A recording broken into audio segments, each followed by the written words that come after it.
Tiene odio a los haitianos, no sé por envidia. Envidia para que, no sé si por los pechos.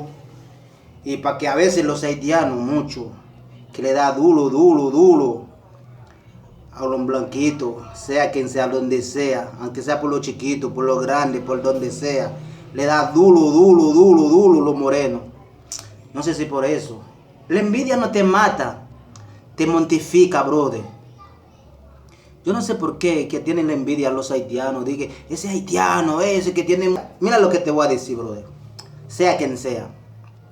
Uno que no quiere que todos los días le dices, haitiano, haitiano, ese negro. Mira, tú eres blanco, tú sabes lo que tú quieres ser. Debería que pintar tu ceja. ¿Entiendes? Para ponerlo blanquito, no dejarlo negro. Debería que pintar tu cabello, tu pera. Debería que pintarlo de blanco, de amarillo, no déjalo negro.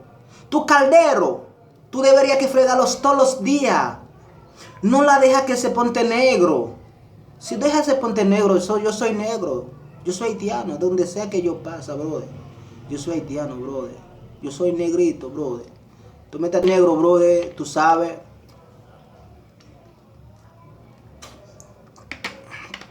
Yo soy negro. No le pare a eso. Dale para adelante. Oye. No le pare a nada. Yo soy negro. Es friendly people. Mira. Aunque eso estoy hablando así. Que me suscribe en mi canal, oíste. Friendly people.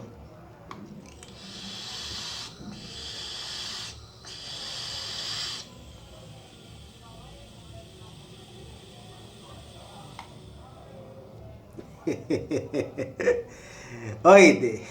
Escribe en mi canal, por favor.